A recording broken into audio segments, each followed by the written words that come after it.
Hi everyone, football fans, football lovers, welcome back to the channel. Welcome back to Football Fakir. It's been a lengthy break since the Premier League has ended. My last video was my Premier League team of the season, but we're back. Um, I'll try to upload videos on a weekly basis. That is a goal. So yeah, just a breakdown of what you can expect this season or this upcoming football season. Lots of videos on a weekly basis. I do have some ideas. I'll do post match videos, pre match videos. I'll do team of the weeks. I'll do tactics talks. I'll do fantasy gaming, FPL, Sorry. Um, I'll try and do a Bundesliga team as well for people who follows that, just to make the channel grow until we find our niche of what we want to do. But in my opinion, like I'm a football fan. I enjoy speaking about football, and we'll dive into today's video. It will be the MTN quarterfinals, which will be kicking off. So the MTN is a South African competition where the top 8 teams of the previous season then qualifies for this year's competition, and it's a quarterfinal. It's a knockout stages, so it'll be quarterfinal, semi-final, and then final. So we're jumping straight into my pre-match talk or my pre-match thoughts on these fixtures coming up. We look at the teams, transfers coming in, coaching changes, and obviously then I'll give a prediction what I think will happen. So before we continue and jump into the video, please don't forget to like, comment, subscribe, and do share this out to all your friends and family. It really helps the channel grow. We do interact with all the people who comment. So thank you so much if you have liked, subscribe, and comment on the previous videos. If not, we do appreciate you for just watching. However, please don't be shy. It takes nothing to subscribe or the like button.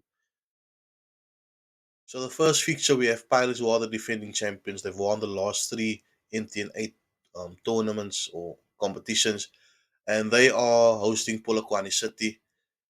And we could see with the preparation that Pirates went through in Spain under new coach Abdesalam Ado, it was all about finding combinations, which place is going to work for him.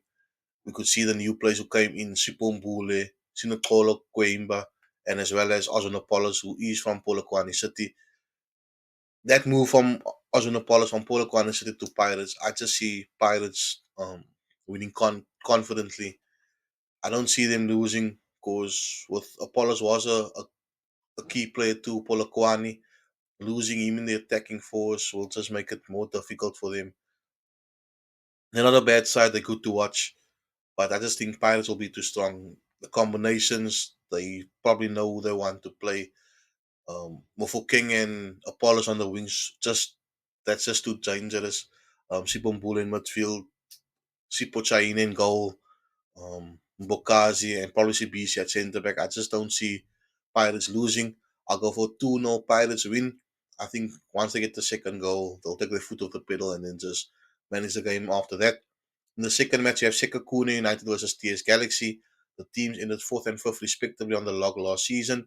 And if you look at a team like Sekakune, they continue to find their first maiden trophy in the professional ranks of South African football. With coach Eric Tinkler there, who came in towards the end of last season. He is a cup specialist coach. We've seen it before when he was at Supersport United and at Cape Town City. He knows how to win a cup, and he's brought in key experienced players in Bradley Grobler and Miguel Tim, who has won cups over the past years. Players like Magalwa is still there. Lindam Tambo is still there. And we saw towards the end of last season as well, Ronaldo Lina in goal. He will be crucial for them. If he is the number one goalkeeper this season, I feel he can take Sekekun to the next level where they want to achieve. I mean, for them to end fourth last season, in many people's eyes, it was an overachievement. But with Coach Eric Tinkler there, you could see that he is building something with those players. And TS Galaxy, on the other hand, they are struggling with finances of paying players and things like that. We heard Keegan Dolly say it in a press conference that he couldn't get to agreement with the club. So players like Keegan Dolly has left, Marksman Nice left, um, Nurkovic has left. So it's key players that will be losing, key players that has been lost by TS Galaxy, and they've brought in players like Sedwin George, who in my opinion isn't at the caliber of a Nukovic, for example. But again, it's cup football, anything can happen. I do think Sekakuni will edge the match.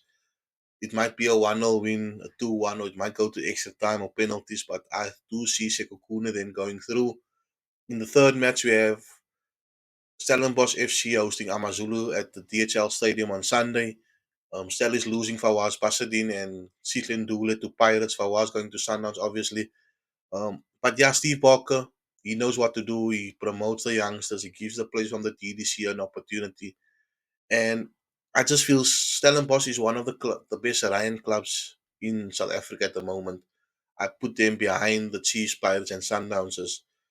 You can put them in that conversation because the way they do business, they get players on who are free agents, who are on the transfer market. They bring them in over 2, 3 seasons. They sell them off. They generate the profit, and the cycle continues. And you could see over the past few years, they have been doing well. They were in the final last year of the MTN 8. One it was in the final of the CAF Confederations Cup. So if you look at it, it's a quality side, good coach, good structures, and they're hosting an Amazulu team who has lost quite a few players. They lost Ethan Brooks, Abubakar Mubara, Wade Chooster. So again, for on the Amazulu side, you have a rebuild, and I feel that Amazulu might take this as a competitive match to find combinations and prepare them for the league. However, again, it's cup football, but I do think Stellis will win 2-0. Again, they're good in defense. However, in attack, they are good with Devon Titus there. You have Ashley Keeper, who has fine form, who just made the national team. So I feel Stellenbosch will be 2-0 victors over Amazulu. And then the last match at the Lucas Masterpiece Moripe Stadium on Sunday, we have Mamelodi Sundowns, the Betway Premiership winners, hosting Richards Bay, who ended 8th last season. Sundowns coming back from the FIFA Club World Cup. The atmosphere at the Masterpiece Moripe Stadium will just be great. You'll have fans singing because they're welcoming a team who just came back from rubbing shoulders with the biggest teams in the world. The atmosphere will just be good in Pretoria. The fans will be singing. Masandawana fans will be out in numbers, and I do see a 2-0, 3-0 comfortable win for Sundowns. Which is by underdog tag. You know, they can take a fight to the bigger teams, but they've lost players as well. The striker went from Pirates. I just can't get to his name now, but he went from Richards Bay to Orlando Pirates. So it's a rebuild again for a team like Richards Bay. I mean, ending in the top 8 is achievement overall. But I just don't think they'll be good enough to face a Mamelodi Sundowns team who will come with confidence. The position they needed changing in, they got the left back in Fawaz Basadin um, to hold down the left back position. He might not start, but again, it's an addition to the squad. A player you need, a player you want to take your team to the next level, to go and compete in Africa. So, in my opinion, overall, I feel the home teams will all four win and will qualify to the semi-finals. Pirates, Sekakune, Stellenbosch, and Sundowns. The draw normally happens before or halftime of the last match or at the end of the last match. So, yeah, I think that will be the semi-final teams. And yeah, don't forget to like, comment, and subscribe. Let me know your thoughts, who you think will qualify. And thank you for watching.